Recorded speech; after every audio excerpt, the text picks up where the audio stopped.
but important contribution to mitigating climate change.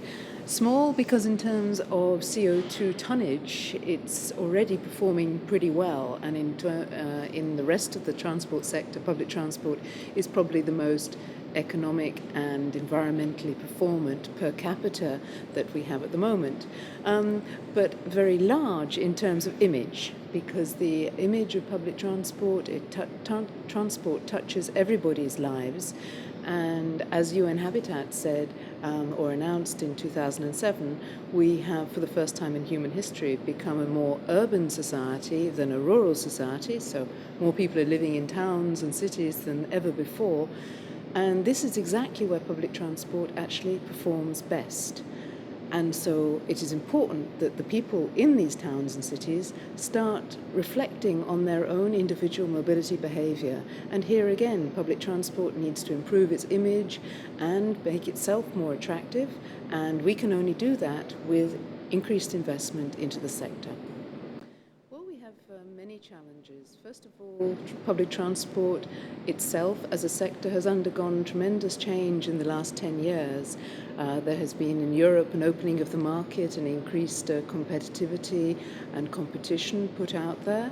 And this has improved in some areas, and we have had some challenges to overcome in other areas.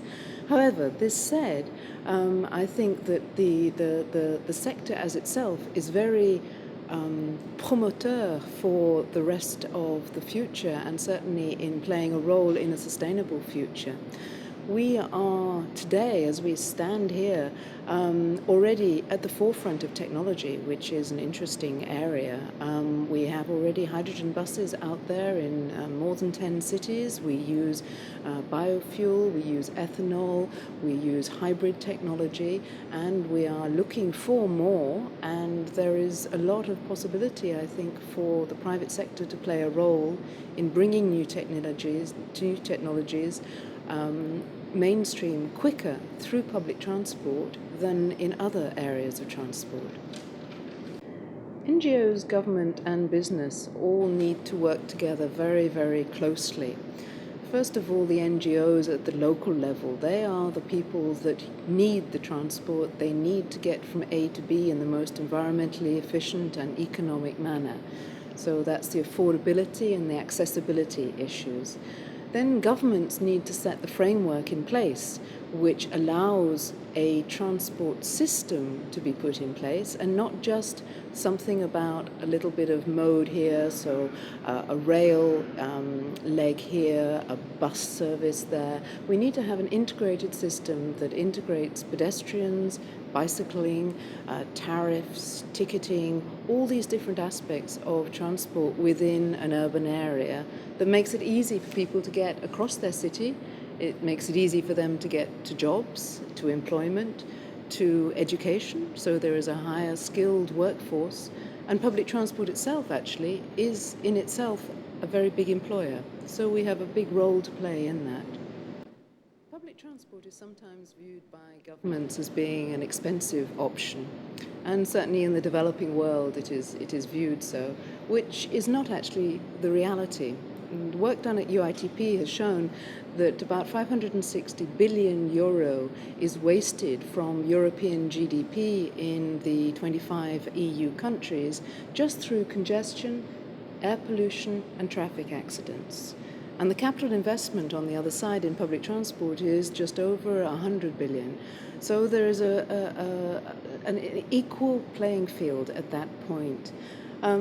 It means also that public transport as a sector needs to invite the public and the private sector to invest more in it, to make more performing networks.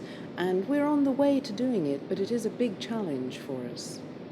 Well, I think at the moment one of the big problems is that there are not the right signals going out, in particular to the developing world. And even within the developed world, in fact, public transport is not seen as being as much of an important actor in the environmental programs as it should be.